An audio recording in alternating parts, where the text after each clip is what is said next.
Okay, folks, here we go. Now, we did all that information, but we didn't cover example 1. Okay? Now, this is how easy it is.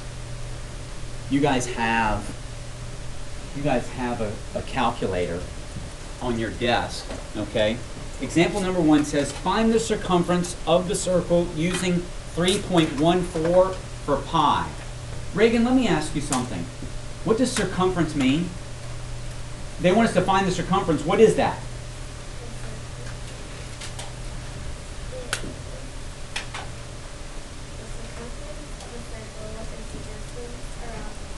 The circumference of the circle is the distance around the circle.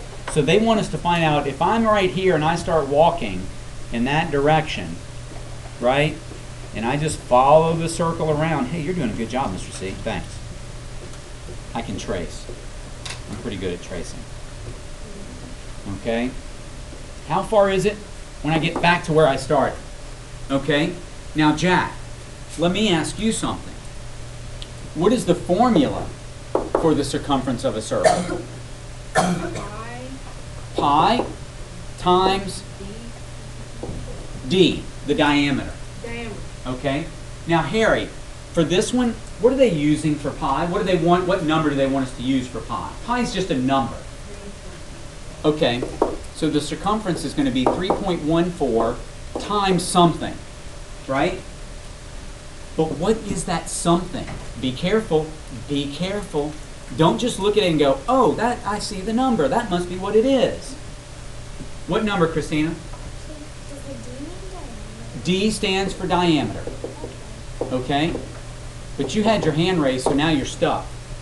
What number am I multiplying pi by? To get the circumference. Because remember, circumference is pi times d.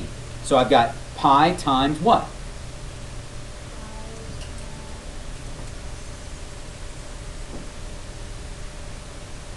I see some hands up. Maggie H? 16. By 16. Why not 8? Because 8 is only the radius. And I need the diameter, which goes all the way across. That's another 8.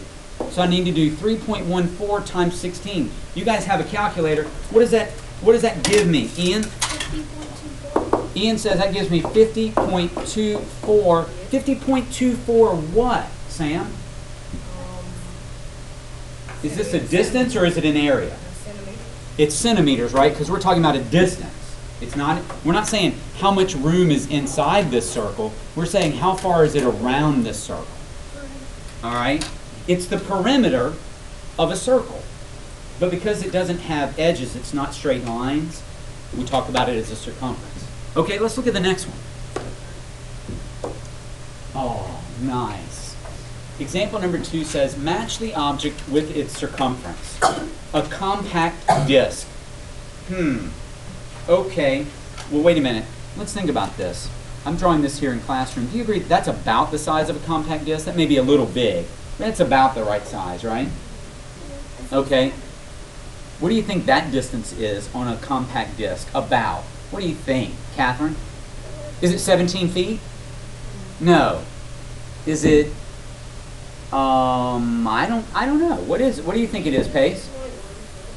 You think it's a foot from the center of a compact disc to the edge of it? Now wait, this isn't asking us, that's the circumference. I'm asking you, how far is it from the center of a compact disc out? I'm thinking that that's about 3 inches, maybe 3 or 4 inches, right? And remember, circumference is equal to pi times the diameter, which would be about 6 inches. Someone tell me what that is. Right? We're just estimating here. You've got a calculator. Sarah, what do you get? 18.84, right? Inches, yes, because that's what we were working in. That's about 1.5 feet. Do we have something like that? I think that 1.25 is probably the closest, right? 2.2 feet, that's way too long. And 0.10, that's an inch. You know, a little more than an inch. All right? Good job, guys. We need a new video now.